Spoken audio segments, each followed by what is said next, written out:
అందరూ గూడా "నువ్వు ఎడిటర్‌గా బావుంటది. అటు ఎక్కువ కాన్సంట్రేట్ చెయ్యి. ఎడిటర్‌గా ఉంటే బావుంటది. ఎడిటర్‌గా ఉంటే బావుంటది" అనే చెప్పేవాళ్ళు ఇప్పటిదాకా హ్మ్. కూడా. హ్మ్.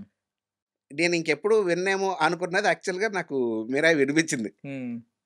"అరే! చాలా బావుందిరా క్యారెక్టర్ అదంతా. మంచి క్యారెక్టర్ పడింది. హ్మ్. ఫుల్ లెంగ్త్ ఉన్నావు. బా చేశావు. హ్మ్. బావుంది. ఇప్పుడు ఇంకేంటి ఏం జరుగుతుంది" అనంటే, ఇలా 'మ్యారీ' అని ఒక మూవీ జరుగుతుంది. దానికి యాక్టర్ కమ్ ఎడిటర్‌గా చేస్తున్నాను అనంటే, అవునా! ఓకే. నైస్. నైస్. బట్ కానీ నువ్వు కొంచెం ఎడిటింగ్ కొంచెం తగ్గించి యాక్టింగ్ మీద కాన్సంట్రేషన్ చెయ్యి బావుంటది. హ్మ్. వస్తాయి ఇక మీద క్యారెక్టర్‌లు అంటే. హ్మ్. ఇప్పుడు దాకా నన్ను ఎడిటర్‌గా కదా పెట్టమన్నారు. ఇప్పుడు కొంచెం ఇప్పుడు పక్కన సినిమా పెట్ వల్ల కొంచెం హ్మ్. ఓకే. అందరికి ఒక్కొక్క సినిమా నాకు స్టెప్ బై స్టెప్ మార్చుకుంటూ వస్తుంది హ్మ్. ఒపీనియన్స్ అన్ని. హ్మ్. 'ఈగిల్‌లో' చూసినప్పుడు అంత పెద్ద స్టార్ క్యాస్ట్‌తో చేయడం వల్ల కొత్తోడివి అనే ఫీలింగ్ రాలేదు. అంతమంది పెద్దోళ్ళ మధ్యలో చూసినప్పుడు గూడా హ్మ్. అని ఒక కాంప్లిమెంట్ వచ్చింది. ఇప్పుడు ఈ సినిమాతో ఓకే. ఎడిటింగ్ చెయ్యి గానీ ఎక్కువ కాన్సంట్రేషన్ యాక్టింగ్ మీద పెట్టు అని. హ్మ్. హ్మ్. సో, ఇలా ఒక్కొక్క సినిమాకి నాకు హ్మ్.